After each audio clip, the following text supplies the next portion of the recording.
इस बार 8 दिनों का नवरात्र 10 साल बाद बन रहा खास संयोग। कलश स्थापना करते समय कौन सी गलती नहीं करना चाहिए।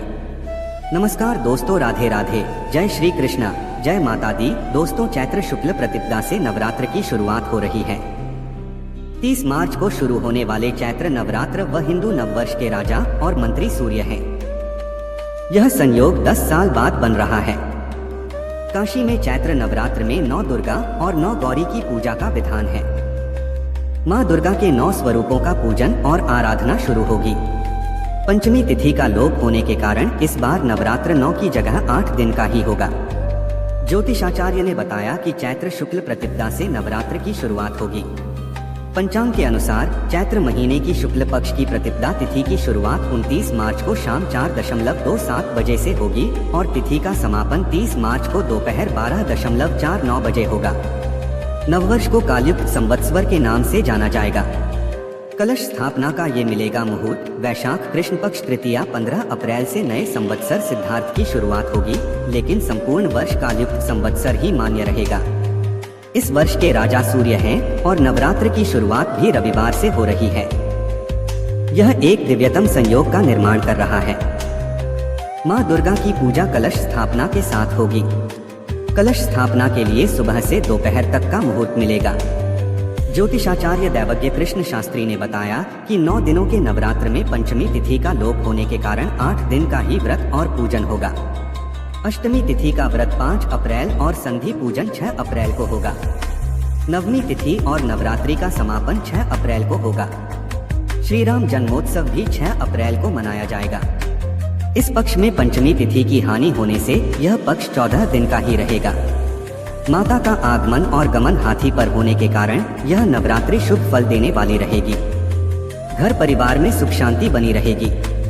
धार्मिक मान्यता के अनुसार इस दिन ब्रह्मा जी ने सृष्टि की रचना की थी। इसी दिन मर्यादा पुरुषोत्तम भगवान श्री राम और धर्मराज युधिष्ठिर का राज्याभिषेक हुआ था। नवरात्रि के 9 दिनों के दौरान माता दुर्गा की पूजा करने के साथ व्रत रखा जाता है। हालांकि नवरात्रि की पूजा तभी पूरी होती है जब इस दौरान घर में अखंड ज्योत और कलश स्थापना की जाती है।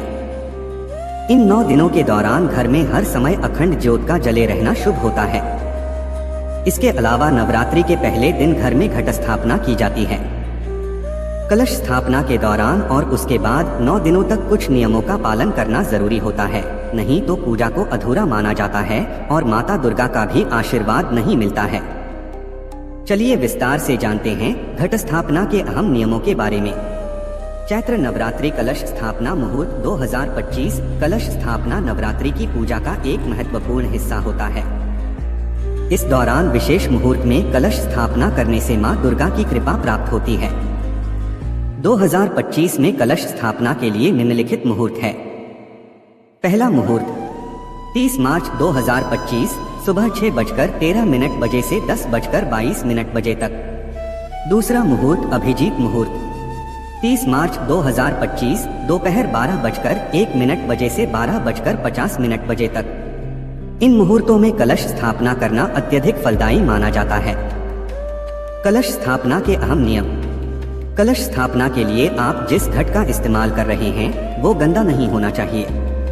घट में मिट्टी और गंदा पानी न भरें। इसके अलावा पूजा के लिए खंडित घट का इस्तेमाल भी नहीं करना चाहिए।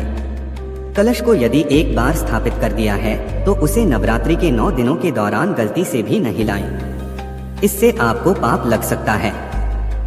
इसके अलावा घट को अपवित्र हाथों से छूना भी नहीं चाहिए। जिस जगह पर कलश को स्थापित किया है वो शुद्ध होनी चाहिए। कलश के आसपास वाली जगह को भी साफ रखें। बाथरूम और शौचालय के आसपास कलश स्थापित नहीं करना चाहिए। यदि आपने अपने घर में कलश की स्थापना की है तो इन 9 दिनों के दौरान घर को अकेला न छोड़े। धार्मिक मान्यता के अनुसार घर को सूना छोड़ने से देवी नाराज हो सकती हैं। नवरात्रि के दौरान माता दुर्गा की पूजा करने के साथ कलश की भी नियमित रूप से पूजा करें। 9 दिन बाद कलश में मौजूद सामग्री को विधिपूर्वक किसी नदी में प्रवाहित कर दें। इसके बाद ही नवरात्रि की पूजा को पूर्ण माना जाता है। कलश स्थापना करते समय न करें ये गलतियां। कलश को स्थापित करने की सही दिशा उत्तर पूर्व यानी ईशान कोण है। इस दिशा में आपको घट स्थापित करना चाहिए। ऐसा कलश न लाएं जो किसी भी प्रकार से खंडित हो। कलश स्थापना में गंदे पानी का प्रयोग न करें। मिट्टी भी सही स्थान से लेकर आएं। एक बार जिस स्थान पर घट स्थापित कर दिया उसके बाद उसे हटाएं नहीं, ना ही 9 दिनों तक इसको हिलाएं। घर में अगर आपने घट स्थापित किया है और 9 दिनों तक व्रत रखने वाले हैं तो गलती से भी दिन में न सोएं। दिन के समय सोने की बजाय आपको भजन कीर्तन करने चाहिए। कलश स्थापना करने के बाद इन बातों का रखें ख्याल। अगर आपने घर में कलश स्थापित कर लिया है तो उसके बाद घर को सूना छोड़कर नहीं जाना चाहिए। घट स्थापना करने के बाद घर का कोई न कोई सदस्य घर में होना चाहिए। नवरात्रि के 9 दिनों तक नियमित रूप से घट की पूजा करनी चाहिए। नवरात्रि के 9 दिनों तक व्रत करने वाले को स्वर्ण भी नहीं पहनना चाहिए।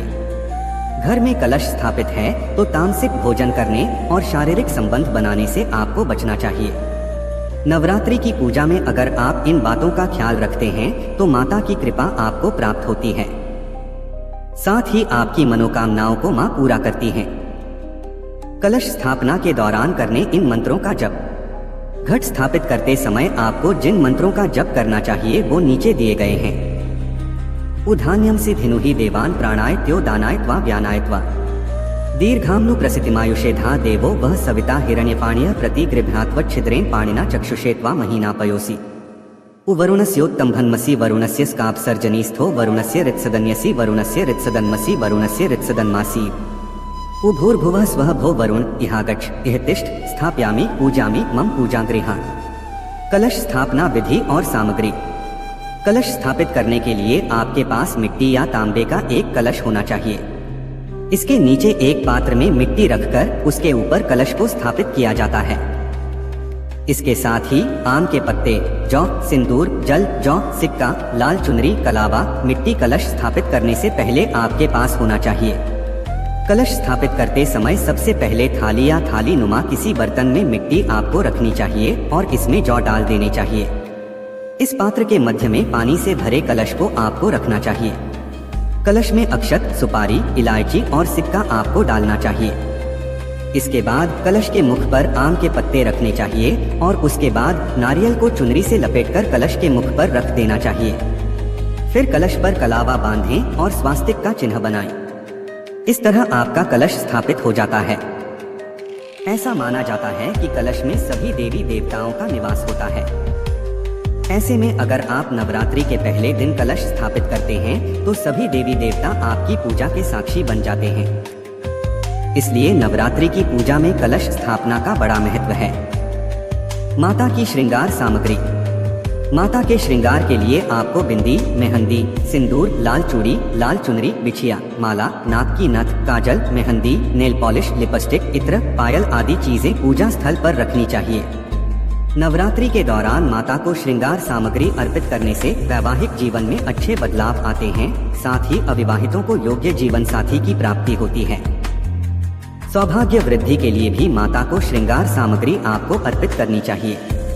नवरात्रि कलश स्थापना की तैयारी। सबसे पहले कलश जहां बैठा रहे हो वहां पर मिट्टी में बालू सप्तमृतिका मिलाकर पीठ बना लें, यानी अच्छे से फैलाकर गोलाकर बना लें। बीच में थोड़ा सा गहरा रखें ताकि कलश सही से बैठ पाए। इससे पहले कलश को धोकर उसके ऊपर स्वास्तिक चिन्ह बनाएं और सिंदूर का टीका लगाएं। फिर इस कलश को मिट्टी से बनाएं, पीठ पर रखें। कलश के गले में मोली लपेटें। वैसे आपको कलश को उत्तर अथवा उत्तर पूर्व दिशा में रखना चाहिए। नवरात्र कलश स्थापना। पृथ्वी माता की पूजा। कलश के नीचे जो आपने मिट्टी को फैलाया है उसे दाएं हाथ से स्पर्श करते हुए मंत्र बोले, ओम भूर्सी भूमिरस्य दितिर्सी विश्वधाया विश्वस्य भुवनस्य धर्त्री पृथ्वी यक्ष पृथ्वी दृग्वंग पृथ्वी माहि ग्वंसीय। कलश के नीचे जौ और सप्तधान बिछाने का मंत्र, ओम धान्यम से धिनुहि देवान प्राणाय त्यो दानाय त्वा व्यानाय त्वा दीर्घाम्नु प्रसिद्धिमायुषेधा देवो वह सविता हिरण्यपाणिय प्रति गृभ्यात्वच्छिद्रेण पाणिना चक्षुषे त्वा महीनापयोसि। इस मंत्र को बोलते हुए सप्तधान और जौ को कलश की नीचे मिट्टी पर फैला दें। नवरात्रि कलश की पूजा। कलश को स्पर्श करते हुए मंत्र बोलें, ओम आ जिघ्र कलशम मह्या त्वा विशंतविंदव पुनरुर्जा निवर्तस्व सानः सहस्रन धुक्षवोरुधारा पयस्वती पुनर्मा विष्टादिय। इसके बाद कलश पर एक फूल भी रख दे। कलश में जल भरने का मंत्र, कलश को कभी भी खाली नहीं रखा जाता है, इसलिए कलश में जल भरा जाता है और इसके लिए जल भरते हुए यह मंत्र बोलना चाहिए। ओम वरुणस्योत्तम भन्मसि वरुणस्य स्कापसर्जनीस्थो वरुणस्य ऋत्सदन्यसि वरुणस्य ऋत्सदन्मसि वरुणस्य ऋत्सदन्मासि। इस मंत्र को बोलते हुए कलश में गर्दन तक जल भर दें। कलश में चंदन अर्पित करने का मंत्र। एक फूल हाथ में लेकर उसमें चंदन लगाएं। इसके बाद ओम त्वा गंधर्वा अखंस्त्वामिंद्रस्त्वा बृहस्पतिः त्वामोषधे सोमो राजा विद्वान यक्ष्माद्मुच्यत। इस मंत्र से अब कलश में चंदन लगाएं और यह फूल भी कलश में छोड़ दें। दोस्तों, इस वीडियो में इतना ही, क्योंकि वीडियो बहुत ज्यादा लंबा हो जाएगा और सारी जानकारी आगे की अगली वीडियो में आपके साथ शेयर जरूर करेंगे। धन्यवाद।